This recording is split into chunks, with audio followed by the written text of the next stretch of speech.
ब्रजभूषण उर्फ पंडित जी का ब्लॉग गीता ज्ञान बहुत जल्दी लोगों के बीच काफी पॉपुलर हो गया था। बिल्कुल जैसे अभी यहाँ हम इसे कुकू एफएम पर सुन रहे हैं और आप इसे बहुत पसंद कर रहे हैं। ये ब्लॉग कोई उपदेश देने वाले बाबा जी के उपदेशों का कलेक्शन नहीं था, न ही किसी तरह के तंत्र मंत्र से आपके जीवन की प्रॉब्लम सॉल्व करने की गारंटी देने की बात कहता था। यहाँ पंडित जी सीधे सरल शब्दों में श्रीमद् भागवत गीता के श्लोकों का अर्थ और उन्हें किस तरह असल जिंदगी में उतारा जाए ये बताते थे।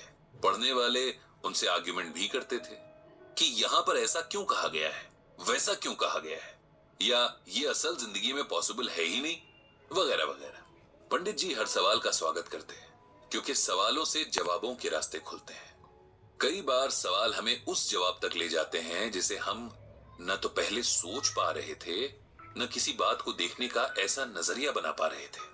ऐसा नहीं था कि पंडित जी का गीता ज्ञान बस उनके ब्लॉग तक ही सीमित था। अभी भी अपने दोस्तों के बीच सुबह शाम की सैर या हर शाम पार्क में जमने वाली बैठक में वे कभी कभार स्पिरिचुअल डिबेट्स कर लेते थे। वहां भी उन सब में अक्सर मतभेद होते, लेकिन मनभेद कभी नहीं। पंडित जी के दोस्तों में एक वर्मा साहब भी थे।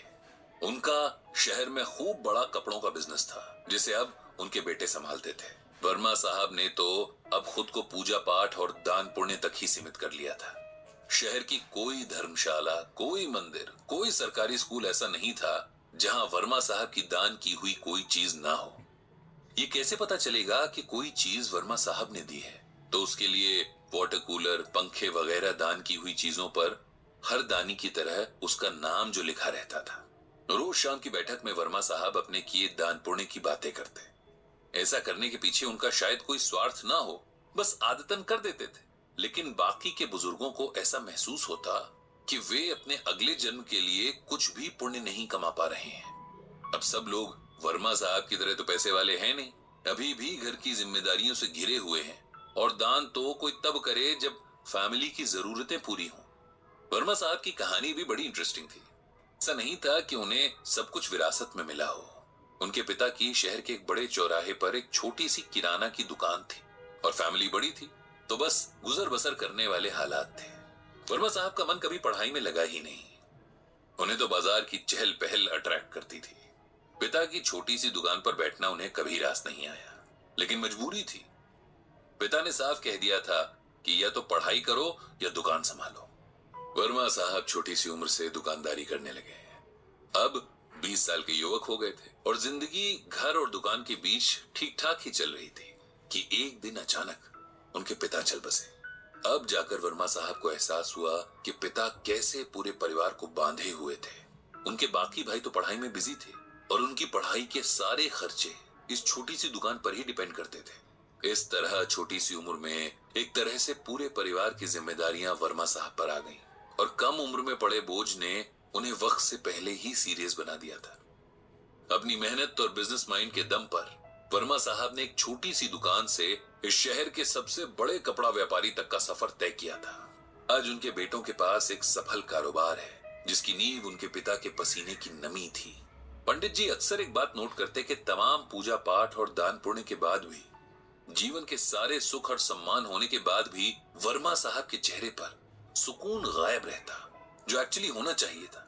हालांकि वो कभी उनसे पूछने की हिम्मत कर नहीं पाए, क्योंकि किसी से जुकाम बुखार की बात पूछना अलग बात है, लेकिन उनके बिना कहे चेहरे से झांकती टेंशन का जिक्र करना, क्या पता सामने वाले को अच्छा ना लगे। धीरे धीरे वर्मा साहब ने पार्क में आना कम कर दिया। पूछो तो बताते कि तबीयत थोड़ी सही नहीं लगती, इसीलिए नहीं आ पाते थे। सबकी तरह पंडित जी ने भी इसे उम्र का खेल समझा, लेकिन ये खेल कुछ और ही था जिसका पता पंडित जी को जल्द चलने वाला था। जब लगातार एक हफ्ते तक वर्मा साहब पार्क में नहीं आए, तब मित्र मंडली ने सोचा कि क्यों ना उनके घर चला जाए, उनका हाल पूछा जाए। जिसके पास जब समय था उनके घर मिलने गया। समय निकालकर पंडित जी भी गए और वहां जाकर फिर उन्हें वही एहसास हुआ कि वर्मा साहब को शरीर नहीं, मन की परेशानी थी जिसे वो किसी से भी बांट नहीं रहे थे। थोड़ा एकांत मिलने पर आखिर पंडित जी ने वर्मा साहब से पूछ ही लिया कि उनकी इस बेसुकूनी की वजह क्या है, क्यों हमेशा उनका मन अशांत सा लगता है। क्या इसके पीछे परिवार या कारोबार की कोई समस्या है? वर्मा साहब जैसे किसी के इस तरह के सवाल पूछने के इंतजार में ही थे, और पंडित जी के प्रति तो उनके मन में बड़ा सम्मान था ही। जानते थे कि पंडित जी बहुत सुलझे हुए इंसान हैं, सबके मन को समझने वाले और समझाने वाले भी हैं। यार पंडित, मेरा मन हमेशा अशांत रहता है। मैं कितना भी पूजा पाठ करूं, दान पुण्य करूं, लेकिन मुझे शांति नहीं मिलती। मुझे हर वक्त यही लगता है कि मुझसे कुछ कमी रह रही है। मेरी पूजा ईश्वर तक पहुंच नहीं रही है, मेरे दान मेरे अगले जन्मों के लिए पुण्य में नहीं बदल रहे हैं, और मैं सब कुछ करते हुए भी कुछ नहीं कर पा रहा हूं। पंडित जी ने एक लंबी सांस भरी और फिर गीता का ये श्लोक पढ़ा। विहाय कामान यह कर्वान पुमांश चरति निस्पृह निर्ममो निरहंकार स शांतिम अधिगच्छति। इस श्लोक में भगवान श्री कृष्ण ने अर्जुन से कहा है कि जो मनुष्य सभी इच्छाओं और कामनाओं को त्याग कर ममता रहित और अहंकार रहित होकर अपने कर्तव्यों का पालन करता है, उसे ही शांति प्राप्त होती है। अब सरल शब्दों में इसका मतलब सुनो। जब हम कोई भी काम करते हैं, चाहे वो अपना रोजमर्रा का काम हो या किसी की मदद करने जैसा काम, यदि हम किसी भी तरह के स्वार्थ या अहंकार से भर कर करते हैं, तब हमें किसी भी तरह से उस काम का सुकून नहीं मिल पाता। अब जैसे हम किसी की मदद करना चाहते हैं, देखा जाए तो ये बहुत अच्छा विचार है, लेकिन इसके साथ ही हम ये भी सोचते हैं कि भाई हमारी वाहवाही हो, इस मदद या दान के बदले हमें पुण्य मिले, हमारे पाप कटें।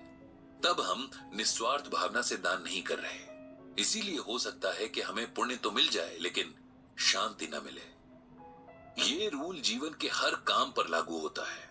अपने बच्चों को भी अपना इन्वेस्टमेंट नहीं समझना चाहिए कि आज हम इन्हें अच्छे से पालेंगे तो कल ये हमारी केयर करेंगे। उनकी अच्छी अपब्रिंगिंग यानी परवरिश हमारी ड्यूटी है। हम दान करते हैं क्योंकि हम काबिल हैं, लेकिन उसके बदले ये उम्मीद रखना कि इसके बदले हमारा प्रचार होगा, घमंड की निशानी है। और ईश्वर उस हृदय में वास नहीं करते जहां घमंड हो।